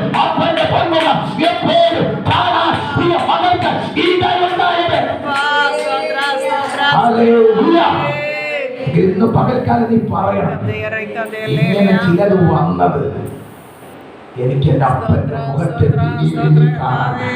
എങ്കിൽ ഇതോർത്ത് ഞാൻ വിഷമിക്കത്തില്ല, ഇതോർത്ത് ഞാൻ കരയത്തില്ല, ഇതോർത്ത് ഞാൻ കണ്ണീരൊലിക്കത്തില്ല, ഇതോർത്ത് ഞാൻ സന്തോഷിക്കും.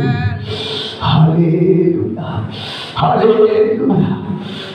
എങ്കിൽ ഇന്ന് പകൽക്കാലം ആ ദൈവത്തെ നിനക്ക് വേണ്ടി ഇതിനകത്ത് ദൈവം അത്ഭുതകരമായി വെളിപ്പെടുത്താൻ പോകുക.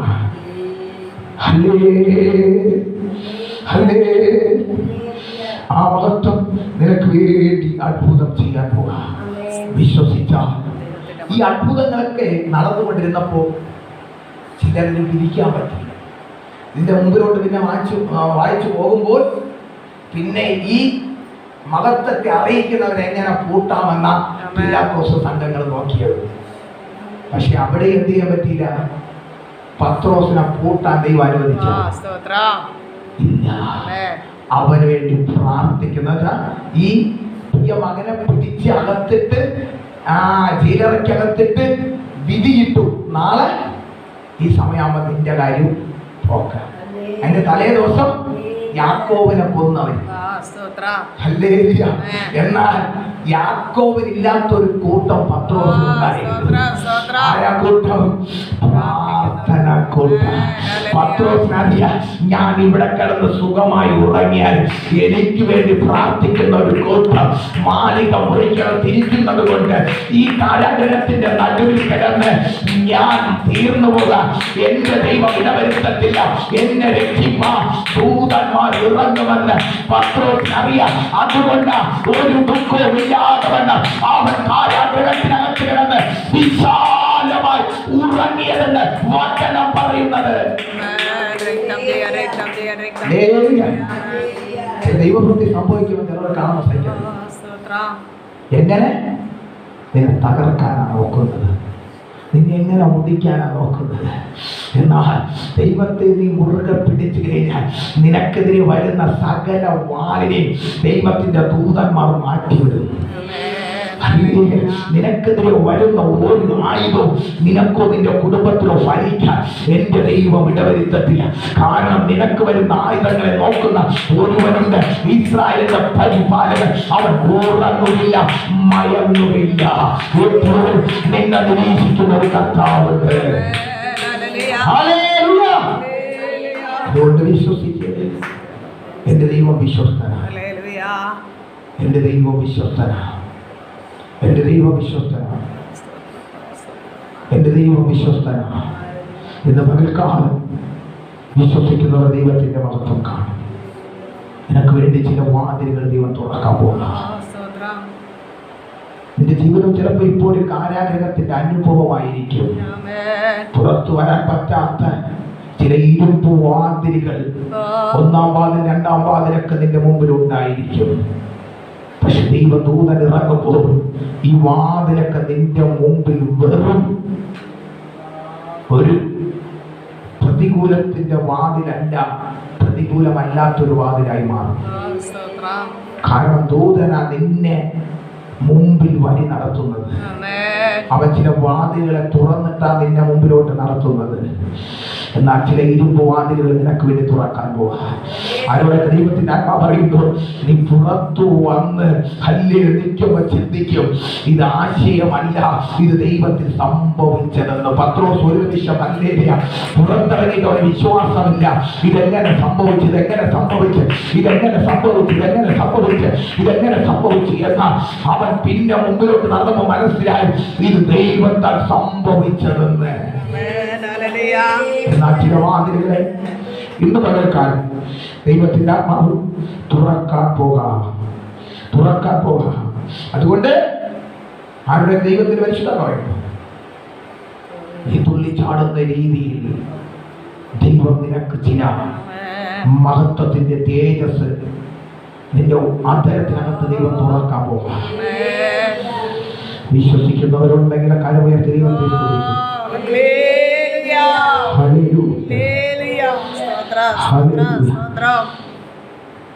ഇനി ഒരു നിമിഷം നമുക്ക് നമ്മളെ തന്നെ ഏൽപ്പിച്ചു കൊടുക്കാം. വിഷയമേതാകട്ടെ, ഏത് നീറുന്ന വിഷയമാകട്ടെ, പൂർണ്ണതയോടെ ദൈവത്തിലേക്ക് ഇന്ന് പകൽക്കാലം നീ വിട്ടുകൊടുക്കാൻ തയ്യാറാണോ? നിന്റെ വിഷയത്തെ നീ വാങ്ങി ഇന്ന് പകൽക്കാലം അതിൽ നിന്നുള്ള പ്രയാസങ്ങളെ മാറ്റി, എന്റെ അഭിവൃദ്ധിയുടെ തടസ്സങ്ങളെ മാറ്റി, എന്റെ ബന്ധനത്തിന്റെ കെട്ടുകളെ പൊട്ടിച്ച് എന്റെ ഭവനത്തിൽ എന്നെയും എന്റെ കുടുംബത്തെ സ്വാധീനിച്ച് പലമായ ചിന്തകളിൽ എത്തിക്കുന്ന ചില അനുഭവത്തെ ഇന്ന് പകൽക്കാലം എന്റെ ദൈവം അഴിക്കണമെന്നുള്ളൊരു വിശ്വാസം എന്റെ കയ്യിലുണ്ടെങ്കിൽ ദൈവത്തിന്റെ മഹത്വം എന്നെ തൊടാൻ പോകാം. വിട്ടുകൊടുത്താട്ടെ, വിട്ടുകൊടുത്താട്ടെ, വിട്ടുകൊടുത്താട്ടെ, വിട്ടുകൊടുത്താട്ടെ. ഈ നിമിഷം നിങ്ങൾക്കോ, നിങ്ങളുടെ കുടുംബങ്ങൾക്കോ, നിങ്ങളുടെ മക്കൾക്കോ, നിങ്ങളുടെ കൊച്ചുമക്കൾക്കോ, അതുപോലെ നിങ്ങൾ സ്നേഹിക്കുന്ന ആർക്കെങ്കിലും നിങ്ങൾക്ക് ഒരു വാക്ക് പ്രാർത്ഥിക്കണമെങ്കിൽ ഇപ്പൊ പ്രാർത്ഥിക്കാം. നീ ഏത് വിഷയത്തിനാണ് പ്രാർത്ഥിക്കുന്നത്, ആ വിഷയത്തിന് വേണ്ടി ഈ സമയം വിടുതൽ നടക്കാൻ പോകാം. ഈ നിമിഷം വിടുതൽ നടക്കാൻ പോകാം. അത് ഏത് വിഷയമായിട്ട് നിന്റെ ഓർമ്മയിൽ ഏത് വിഷയം വരുന്നത് അതിന് നീ പ്രാർത്ഥിച്ചോ. ദൈവം വിടുവിക്കാൻ പോകാം. അത് നിന്റെ മക്കളുടെ വിഷയമായിരിക്കും, നിന്റെ കൊച്ചുമക്കളുടെ വിഷയമായിരിക്കും, അല്ലെങ്കിൽ നിന്റെ തലമുറയുടെ വിഷയമായിരിക്കും, അല്ലെങ്കിൽ നിന്റേതായ എന്തെങ്കിലും ദാരിദ്ര്യപരമായ ചില വിഷയങ്ങളായിരിക്കും, സാമ്പത്തികമില്ലായ്മയായിരിക്കും, ഏതായിരിക്കും. നീതി നടപ്പിലാക്കുന്നവന്റെ കരത്തിൽ ഏൽപ്പിച്ചു കൊടുക്കുകയാണെങ്കിൽ ആ നീതിയുടെ കരം ഇന്ന് പകൽക്കാലം നിന്നെ തൊടാൻ പോകും.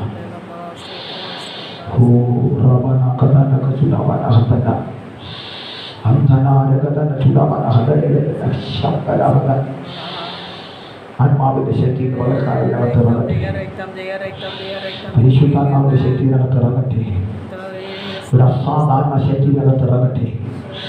ഈ 9ാമത്തെ പകൽക്കാലത്തിനകത്തൊരു ദൈവശക്തിയുടെ തേജസ് മാളിക മുറിക്കകത്ത് 120 സംഘത്തിനകത്ത് ദൈവാത്മാവ് ഇറങ്ങിയപ്പോൾ അവരെല്ലാവരും ദൈവത്താൽ തുള്ളിച്ചാടി ദൈവത്തെ സ്തുതിച്ചതുപോലെ, എല്ലാവരും പരിശുദ്ധാത്മാവിൽ നിറഞ്ഞതുപോലെ ഇന്ന് പകൽക്കാലം ആഗ്രഹിക്കുന്നവരുണ്ടെങ്കിൽ ദൈവത്തിൽ വിട്ടുകൊടുത്താട്ടെ. ആ മാളിക മുറിക്കകത്തിറങ്ങിയ ശക്തി നിന്റെ മേൽ ഇറങ്ങാൻ പോകാം.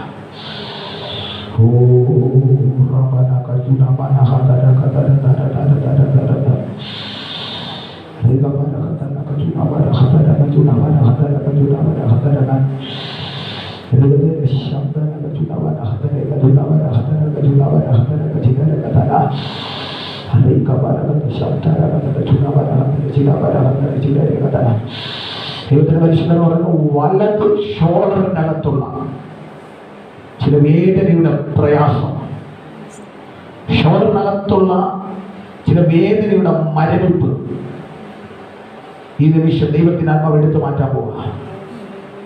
അങ്ങനെ ചില അനുഭവത്തിൽ ആരെങ്കിലും അകത്തിരിക്കുന്നുണ്ടെങ്കിൽ ഒരു നിമിഷം ദൈവകരങ്ങളെ ഏൽപ്പിച്ചു കൊടുത്താട്ടെ. വലത് ഷോൾഡറിനകത്തുള്ള ചില വേദനയുടെ മരവിപ്പ്, ചില സമയം ആ കരം മരവിച്ച് കയറും പോലത്തെ ചില അനുഭവങ്ങൾ ഈ സമയം അങ്ങനെ അനുഭവിക്കുന്നവരാരെങ്കിലും അകത്തിരിക്കുന്നുണ്ടെങ്കിൽ, അല്ലെങ്കിൽ അങ്ങനെ അനുഭവത്തിൽ നിന്റെ ബന്ധുക്കളോ മറ്റു സുഹൃത്തുക്കളോ സഹോദരങ്ങളോ ഉറ്റവരോ ഉള്ളവരോ ആരെങ്കിലും നിനക്ക് അറിയുന്നവരുണ്ടെങ്കിൽ അവർക്ക് വേണ്ടി നീ ഒരു വാക്ക് പ്രാർത്ഥിച്ചാട്ടെ. ഈ നിമിഷം ദൈവാത്മാവ് എടുത്തു മാറ്റാൻ പോവുക. ദൈവാത്മാവ് എടുത്തു മാറ്റാൻ പോവുക. ദൈവാത്മാവ് എടുത്തു മാറ്റാൻ പോവുക. ദൈവാത്മാവ് എടുത്തു മാറ്റാൻ പോവുക.